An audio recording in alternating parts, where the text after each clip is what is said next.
एक और अदालती फैसला सामने आया है जिसमें नैब के गिरफ्तारी के इख्तियार पर बात की गई है, जिसमें कहा गया है कि नैब सियासी इंजीनियरिंग के लिए इस्तेमाल हो रहा है और इस बार फैसला सिंध हाई कोर्ट की तरफ से सामने आया है। अदालत ने साबिक वजीर आजम शाहिद खान अब्बासी की जमानत कबल गिरफ्तारी की दरख्वास्त का तफसीली फैसला जारी कर दिया है। सिंध हाई कोर्ट के फैसले के मुताबिक यह तयशुदा कानून है कि जब तक तहकीकाती इदारे की बदनीयती साबित ना हो जाए, गिरफ्तारी से पहले जमानत नहीं दी जाती। अदालत ने यह महसूस किया कि शाहिद खान अब्बासी मौजूदा वफाकी हुकूमत पर खुल्लम खुल्ला तनकीद करते हैं। उनके खिलाफ एक रेफरेंस दायर किया गया जिसमें वो 7 माह कैद में रहे। फिर इस केस में उनकी जमानत हो गई और इसके बाद ये रेफरेंस दायर किया गया। हम नैब की बदनीयती को नजरअंदाज नहीं कर सकते कि नैब ने दरख्वास्त गुजार पर सियासी दबाव बढ़ाया ताकि उनकी जबान बंद की जा सके। अदालत ने अपने फैसले में लिखा कि शाहिद खान अब्बासी और दीगर अफराद के खिलाफ रेफरेंस बादियुन नजर में उस सूरत हाल को वाज़ेह करता है जिसकी निशानदही सुप्रीम कोर्ट ने अपने ख्वाजा बिरादरान के फैसले में की। आगे सिंध हाई कोर्ट ने सुप्रीम कोर्ट के फैसले के पैरा नंबर 67 का हवाला दिया है, जिसके मुताबिक नैब कुछ जमातों के रहनुमाओं से मुताल्लिक कार्रवाई करते हुए हिचकिचाहट का मुजाहरा करता है। बड़े पैमाने पर माली बेज़ाब्तगियों के इल्जामात के बावजूद कार्रवाई में हिचकिचाहट का मुजाहरा करता रहा, जबकि कुछ जमातें जो दूसरी साइड पर हैं उन्हें गिरफ्तार किया जाता रहा।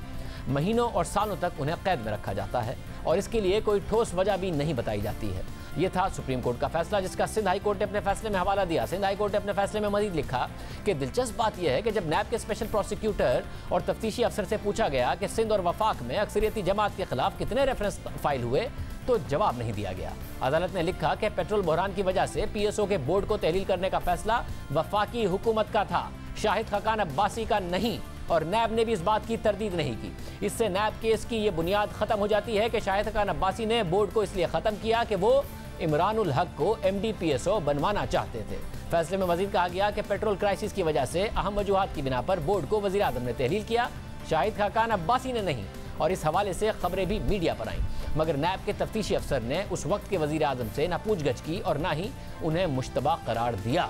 सुप्रीम कोर्ट के बाद अब सिंध हाई कोर्ट भी कह रही है कि नैब पॉलिटिकल इंजीनियरिंग कर रहा है। ये बात गुज़िश्ता रोज़ होने वाली पाकिस्तान बार काउंसिल और ऑल पार्टीज कॉन्फ्रेंस में भी उठाई गई। मुश्तरका एलामिया में कहा गया कि मुल्क में मौजूदा एहतसाब का निज़ाम न सिर्फ नाकारा, गैर मौसर और मुतनाज़ हो चुका है, बल्कि सियासी इंजीनियरिंग के लिए एक आला कार के तौर पर इस्तेमाल किया जा रहा है। तमाम सियासी जमातों और स्टेक होल्डर्स की मुशावरत से एहतसाब का नया कानून बनाया जाए जो इंसाफ और शफाफियत के बुनियादी तकाज़ों के ऐन मुताबिक हो। मुकदमे के आगाज़ से पहले किसी को कैद में रखना गैर कानूनी करार दिया जाता है। नैब इन तमाम इल्ज़ामात की बहरहाल तरदीद करता रहा है।